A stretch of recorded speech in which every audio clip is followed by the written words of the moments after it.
And when the gold fix of London stopped, the same families that represented the fix created the LBMA.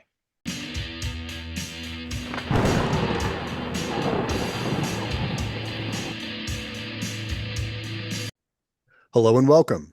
The Silver Institute is seen as the voice of the silver sector and as a trusted source of information for the silver industry. But it turns out that it has no direct employees and it's managed by the Klein and Sachs Group.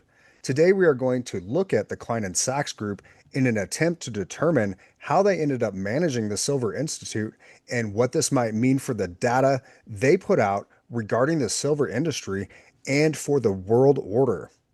Here to unpack these topics is none other than the Illuminated Ape. He is well known and respected in the silver community and is the leading expert on silver's use by the military. Welcome back. It's an honor to speak with you today.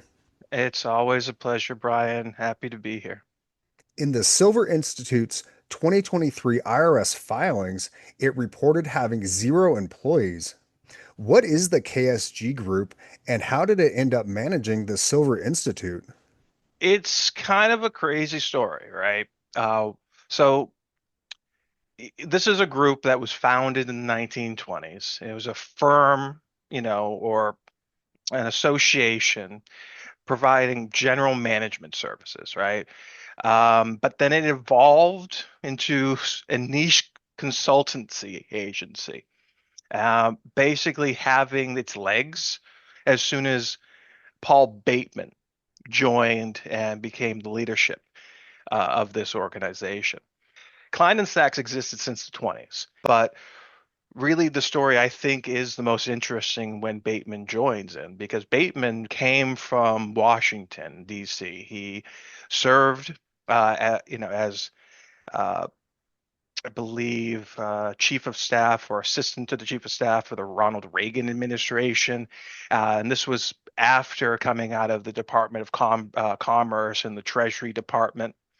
Uh, he's worked for the Reagans, the Bushes, the Reform Institute. He was the president of the Economic Club of New York, which is basically the same as the Foreign Relations. It's one of those super powerful think tanks that the super wealthy, the CEOs of big banks, let's say JP Morgan or the Federal Reserve Chairman, will come and Yes. give speeches.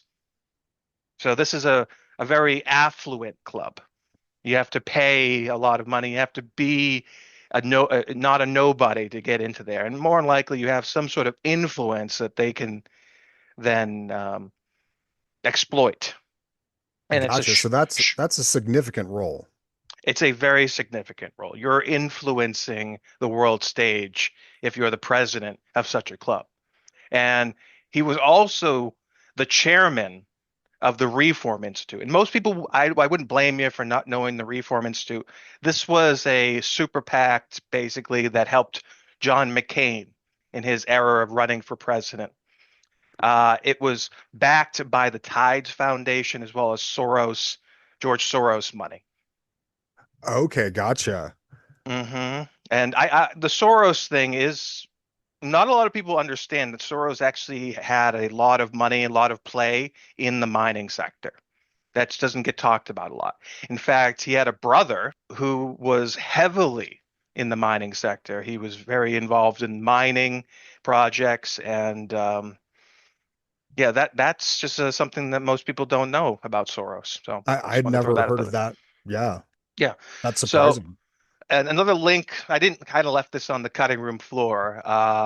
So everyone knows Jeffrey Christian of CPM Group, but most people wouldn't go to his website. I don't blame you. I just so happen to visit there every once in a while. But the last time that I visited there, I noticed if you go under the testimonials, you'll see that a a Soros fund manager recommends Jeffrey Christians.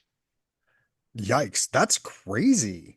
Yeah, so So Soros is Bateman, really connected to this Silver Institute, this KSG group, and KSG used to have Jeffrey Christian prepare the World Silver Survey, with his data. He covered the eras of 1950 to, I believe, 1994, and then it switched to GFMS, which is the metals focused predecessor. So Paul Bateman served in various roles for multiple presidential administrations and in the Treasury and Commerce departments.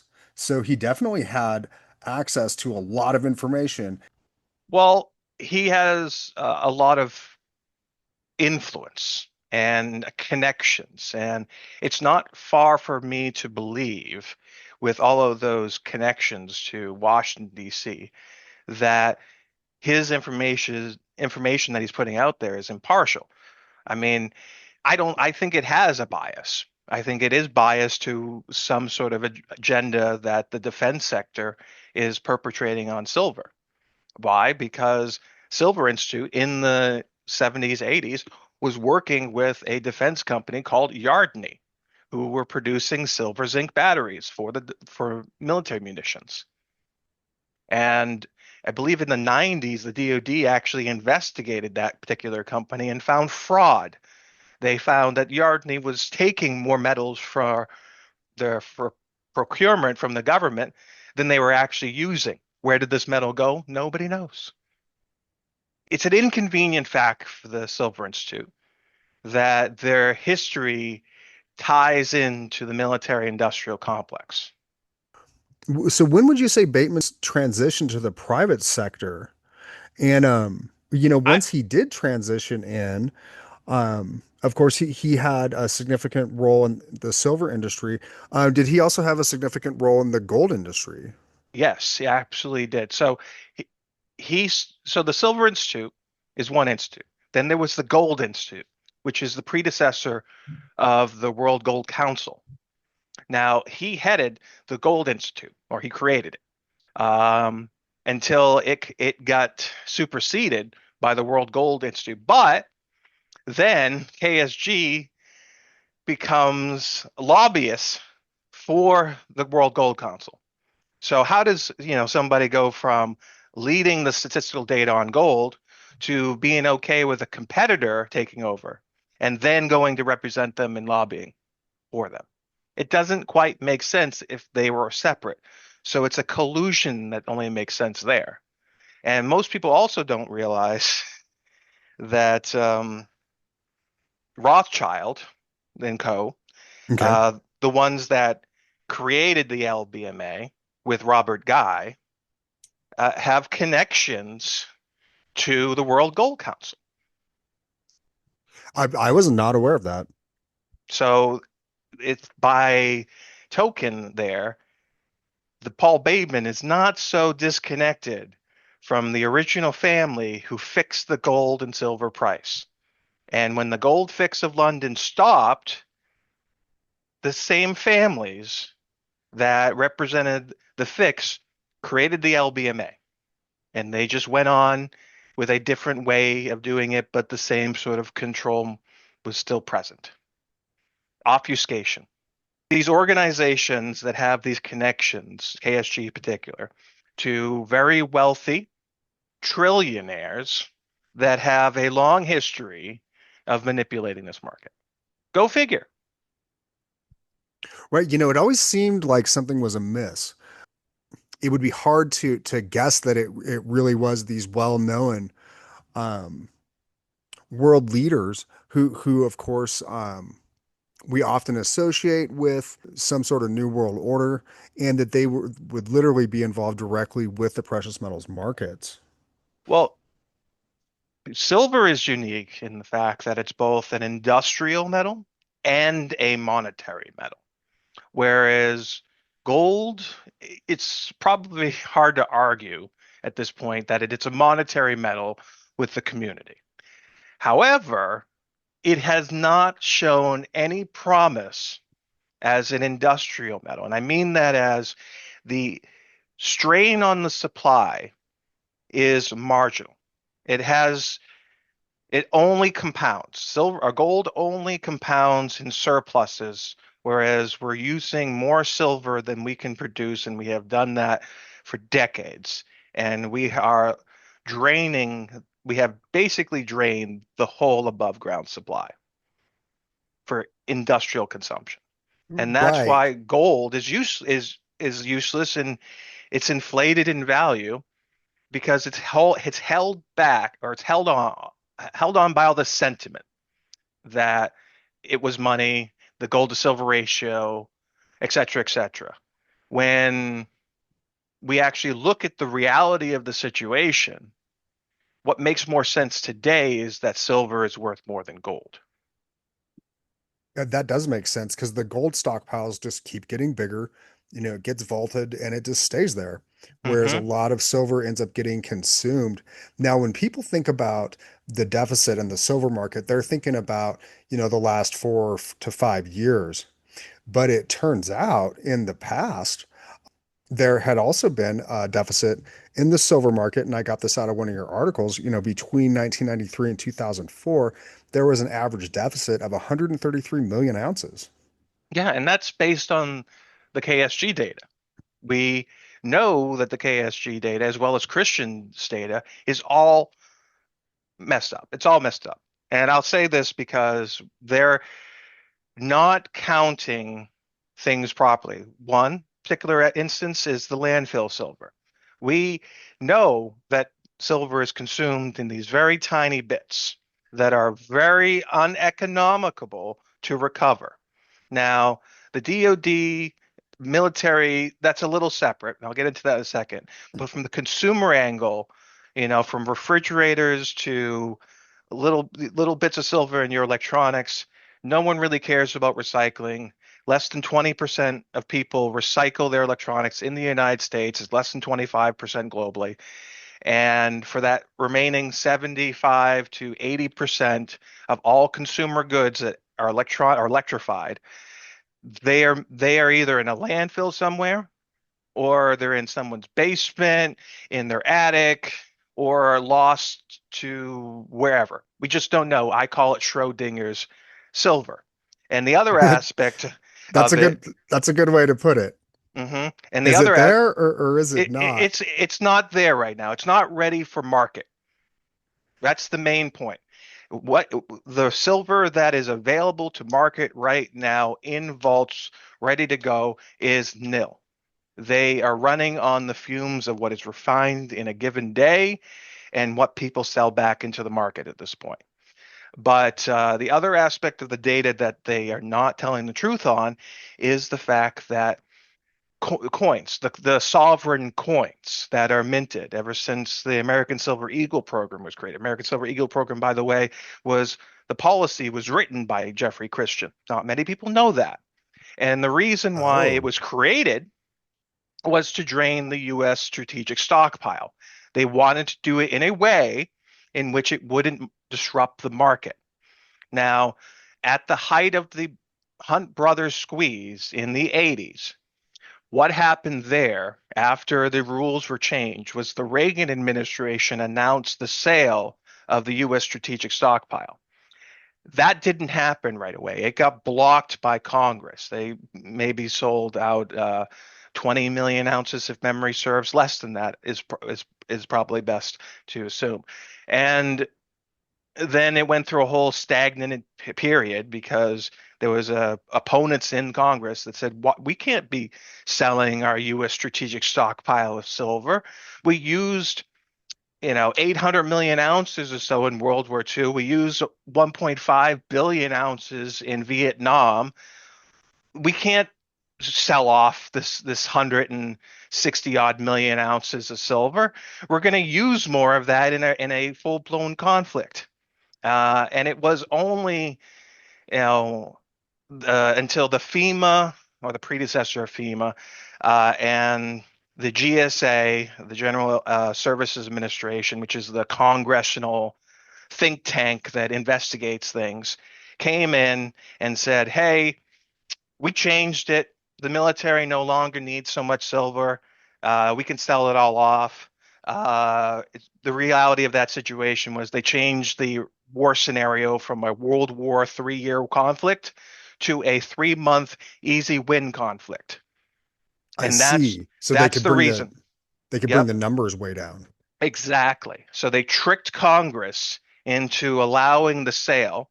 And the American Silver Eagle program, getting back to that, was the mechanism that slowly allowed them to introduce that silver into the market without blowing everything up. But so if we track the mint records, which is what we have to go on there, which are actually very accurate because they're told by the government and there's oversight there.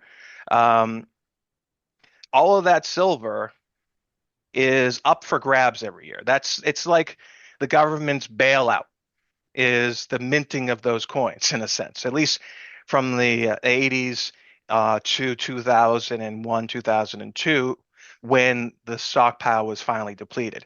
But or in the early 90s, there's a lot more coins, or rather, after the 90s, a lot more coins got minted because towards the end, the situation with silver started to deteriorate for supply. So then what happens right after the stockpile is depleted? We get ETFs. Just so happens to work out that way. It just so happens. Like I had an article before for the client stack stuff where I talk about this letter that was I found that was sent by the Silver Users Association to the SEC at the same time that Barclays, by the way, the CEO, he went on to be a board member of Rothschild and Co. I don't know how that works out. It's weird. But and the Silver Institute at the same time, they had no comment regarding this letter. They were told by their partner Barclays that they couldn't have a comment, which was is reported in the public record. Um, Basically, the Silver Users Association warned that an ETF, if it was created, would deplete the remaining amount of silver and would cause problems for industry actually sourcing that silver. And of course, that didn't happen, right? So, what actually did happen at that point in retrospect? Well, we see rehypothecation. We know rehypothecation has happened since the creation of SLV. SLV is the iShares, is the ETF that was created in 2006. And at that point, it became a sponge for physical silver. It was started, actually, rumor has it, by Warren Buffett's silver.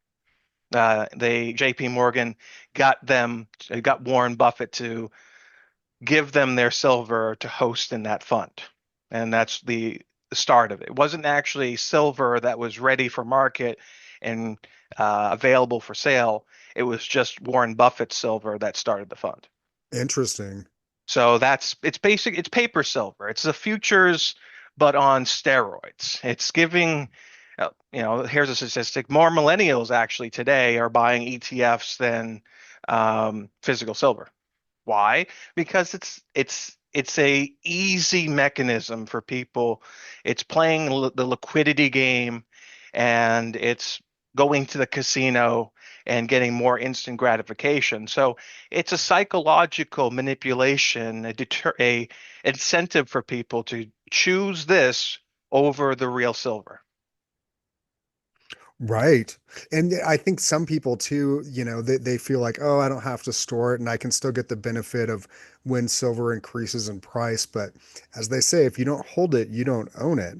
So I would really caution people to buy any paper silver. And So just we're in a national emergency, Brian. All of the rules are thrown out the window. The government knows that there is a silver scarcity issue, so they're colluding this market to lie to investors. Absolutely. So when the Silver Institute publishes data about the silver industry, the average person, they're just going to assume that the data is legit. Although now we can see, they might have reason to not put out the most Well, accurate data they the could. secondary supply is the red herring in all of this. So the secondary supply is the recycled silver, but it also could be the sovereign coins that get minted every year. We don't know how many of those sovereign coins. We know how many coins get minted because those are government records. They're tied to various mints. We don't know, and we can't ever track based on the current paradigm how many of those coins get melted. Yeah, that's interesting. Like how many of those coins end up going to industry? Because think about it like this. So the world order has all of these various trade sanctions, trade deals with various countries. You can't trade with this country, but you can trade with that country. You can give that country this, but you can't give this country that. And it gets complicated in some regards. So you could imagine a scenario where a certain country that manufactures defense goods or some component in which the military industrial complex needs the silver in order to do that. But if you send them silver via concentrate or bullion bars or doré, then it maybe flags something on the radar, or it's less cost effective that way because of sanctions or tariffs. Um, and there is a solution there, which is just send them money because every American Eagle is worth $1, right? So you're just giving that country some dollars, right? Right. So that's the problem there. There's a lot of tomfoolery that can happen depending on what form the silver has taken. Now, if they're sending them silver oxide, that's a chemical or it's a industrial product that might have a different trade arrangement depending on the country, or rods or bullion bars. It's a very complicated, and language matters. You have to really dive into contracts and trade agreements. It's very boring. But at the end of the day, I know it's possible. Sure, absolutely. So I had also seen in one of your articles that in 1993, the U.S. Army War College published a report. And in this report, it was talking about the strategic minerals and the new order. Hmm. And now, what did this report indicate about the U.S.? Did they end up concluding that the U.S. could project power and wage war without acquiring resources from other nations? After World War II, we ran out of silver. We used it for the Manhattan Project. We used it for tanks. We used it for missiles, torpedoes, jets, all the jets that went down in World War II, they were using silver zinc batteries. So bye-bye. Um, and it was at that point after World War II, we had the nuclear bomb. We were assembling the United Nations. We were doing the North Atlantic Treaty, NATO. We basically said to our allies, give us your resources. We need your resources. We actually don't have the resources needed to sustain the Cold War. With that, Interesting. and this was done via I think it was Mutual Supply Agreement, Okay. uh, and that was in 1951. This was actually a legislation done by Congress in secret to the American people. We were not aware of this until it was declassified and disclosed many, many, many decades later. But this act of Congress basically allowed the president to engage in trade agreements with our allies and NATO allies to share resources. And this still persists to this day. The DoD program, current program, I believe, is called the supply agreements. DoD, just type in DoD supply agreements, and there's various countries from UK to Finland to Israel that all say we will share our resources, we will help the United States, we will make sure that defense companies and those that are making the stuff for our national defense get these resources prioritized to them. That's So interesting. And so it sounds like these agreements would still be classified today. the agreement themselves, like the fact that they will do this, isn't classified. What agreement, the nitty gritty of if you give me silver, I will give you U.S. aid in this capacity, we have no idea. Oh, I But see. the president has the power. Like, where did all that U.S. aid come from that Elon went in and decided to cut? It came from the executive branch, from Right. predecessors from Trump, or what Trump did in 2016 and 2020. All of these agreements that they we make with other countries are we're bribing them in a sense to give us their resources or give us what we need to perpetuate our military industrial complex. Uh, Basically, we have a world order that we maintain as like the head of an oligarchy uh, that is maintained by the power of our defense sector, maintained by our ability to gain silver. And silver comes from Mexico, comes from Peru, it comes from Bolivia, it comes from Poland, it comes from Canada. It does not come enough domestically. We use over 6,000 tons of silver a year, but we only produce 1,000. Everything Right. else comes from our allies and people that may, or countries that may or may not be our allies in the future. Our defense strategy, our national defense strategy is beholden to everybody else but the American people.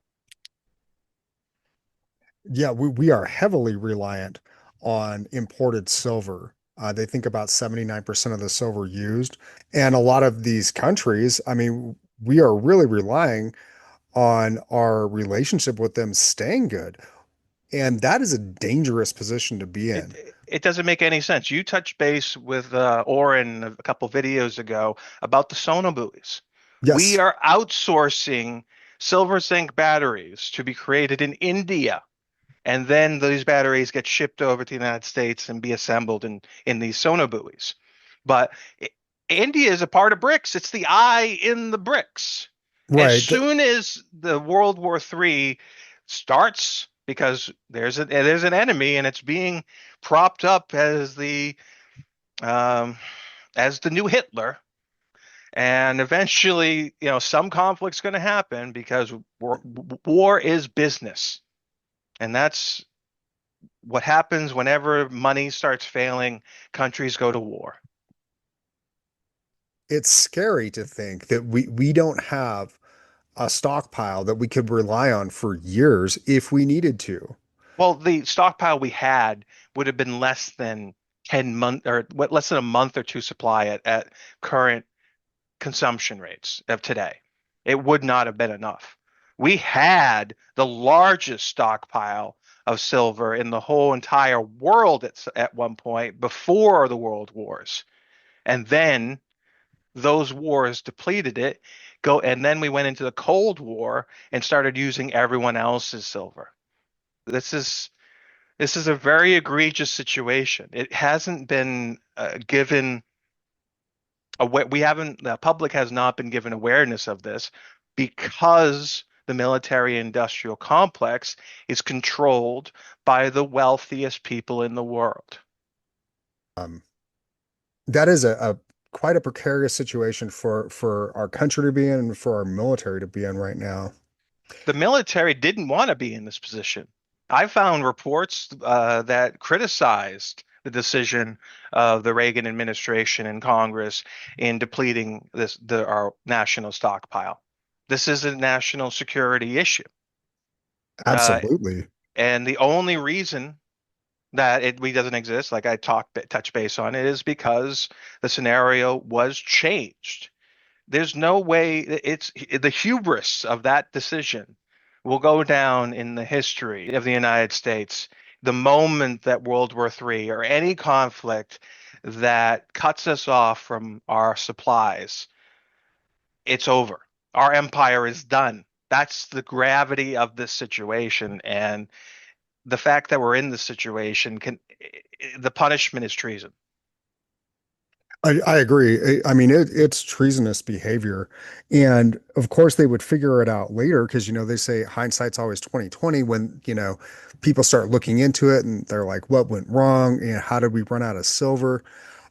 And so that's a big part of the reason I really appreciate the research that you do and the information that you point out because no one is sounding the alarm on this. Because they can't. The the problem, it turns out, is so bad that we're on the knife's edge. I I don't appreciate the military industrial complex. I think I'll be the first to say that. But I don't think that we're in a world where the military industrial complex can't exist. Right. We are Right. I mean, it would just take a paradigm shift. right. You- We are not uh, being good stewards of the resources that we have. And we could have mitigated this problem when the United from the U.S. Bureau of Mines in 1970 put out a report and projected that we would run out of silver by the year 2000. The reason why that didn't happen was a mixture of the sellback that occurred in the 80s from the Hunt Brothers squeeze, in conjunction with the stockpile um, being released into the market, and then the stopgap of ETFs that absorbed some of the The, physical silver and created a trap, sort of like the same trap that was created when cryptocurrency came on the market, sort of a predecessor of a liquidity trap, to right, keep people away absolutely. from physical. So if they control the supply, then they can continue to gaslight the supply. Right now, that is kind of buckling at the foundation. It effectively absorbed a lot of the money that would have gone into physical silver. Hmm. And now you talked about, silver is heavy, you have to store it, yada yada yada. I hate hearing people that complain about that because that problem was already solved 100 years ago by your grandfather and grandmother who took the drywall off of their wall because it was cheap to replace, Yep. put their silver and gold in the wall, and then patched it up like it never happened. Right. It'll be interesting to see what happens um, if silver ends up on the final list. It got put on the draft list for critical minerals. Hmm. Um, if they end up deciding to make a federal stockpile, how transparent they'll be about that, how much they'll try to stockpile, and I guess the really big aspect of that will be how much of an effect it ends up having on the silver industry. So the critical minerals thing, I don't think they're going to be able to stockpile much. In fact, the whole program is least built on that understanding and more built on um, assigning blank checks to mining projects. That's what its real strength is. It will allow the Fast 41 track to provide liquidity to projects that apply for it. A good example of this is the Perpetua mine in Idaho. That was closed down many, many years ago, and now it has gotten a shit ton of DoD funding to go in and to the tailings to get silver and gold. It's a gold stibnite mine, but it has a byproduct production of silver. There's a copper mine in Arizona that got funding for this program, and it too produces a byproduct of silver. So prior to the recommendation of the USGS, the government was already uh, putting capital in the byproduct silver to order to keep quiet on the situation. But obviously, now we know that that wasn't enough to mitigate the problem.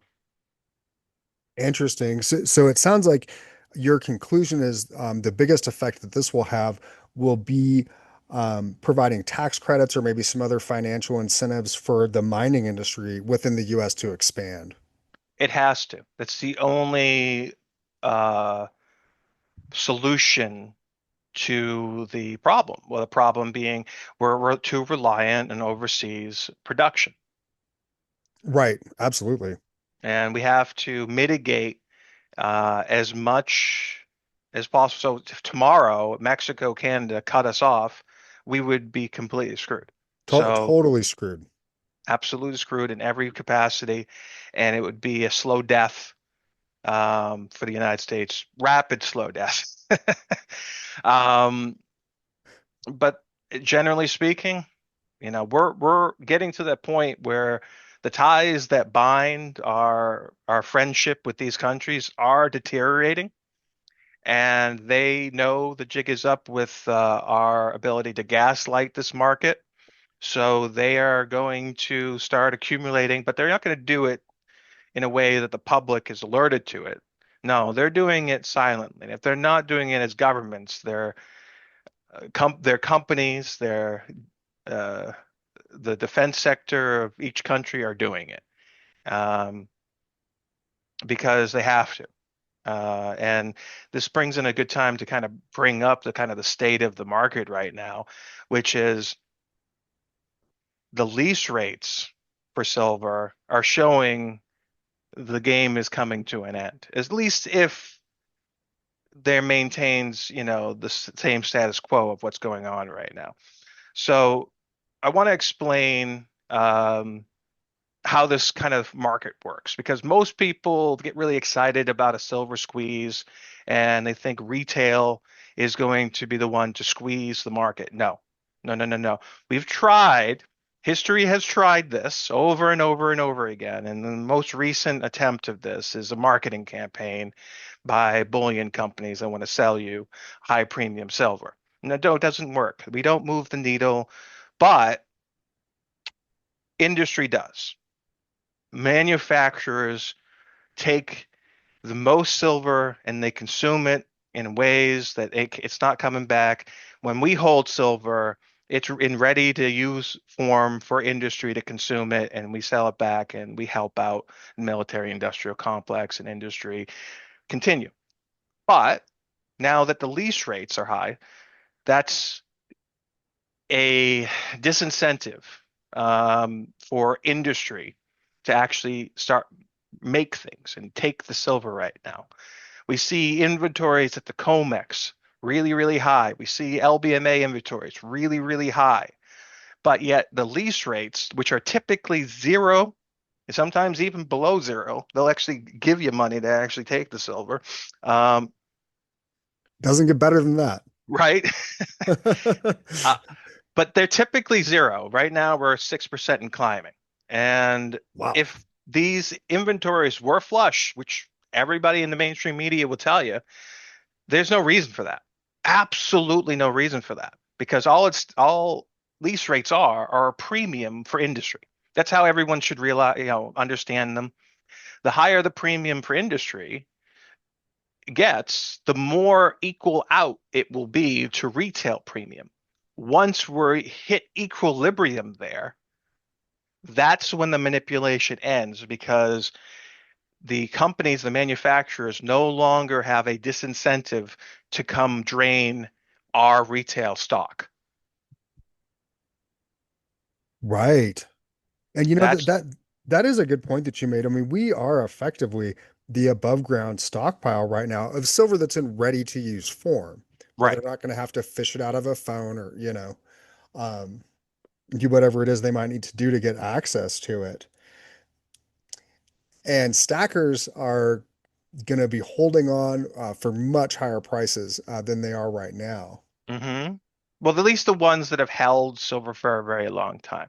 Now, I'm not going to say that no one is selling right now because there's always people that have no idea what the hell is going on in the sector that see silver has a high price and go and raid grandma's silverware and trade it in for money. It happened in the 80s. It happened in the 2011s, and I'm sure it's happening right now. To my chagrin, I'm sure it's happening. However, most of that scrap was collected in the 80s. Even less was collected in 2011 era. At this point, we're on the fumes. The United States does not have a whole lot of scrap left. And amount of people that have grandmothers and grandparents that actually left them silver are even less at this point. The majority of silver stackers that are aware that have bullion aren't selling. Right, absolutely. And that's a good point. Inheriting silver nowadays is basically unheard of, you know. Um, so a lot of that probably has been gone through. Now, what about the old coins, our old constitutional silver coins? Do you think that there's still a lot of those out there that could potentially No, get melted? no, I think there is a lot. The majority of those have been melted. That's part of the inflated secondary supply that CPM Group and Institute puts out in their data. They just don't tell you what that secondary supply is made out of. It's been most of the constitution. Even they will admit most of the constitutional silver is gone. That's a bummer because I do like the constitutional silver, but it makes sense. I bet your conclusion is correct that most of it has been melted down. It's for not only our currency, but for other countries.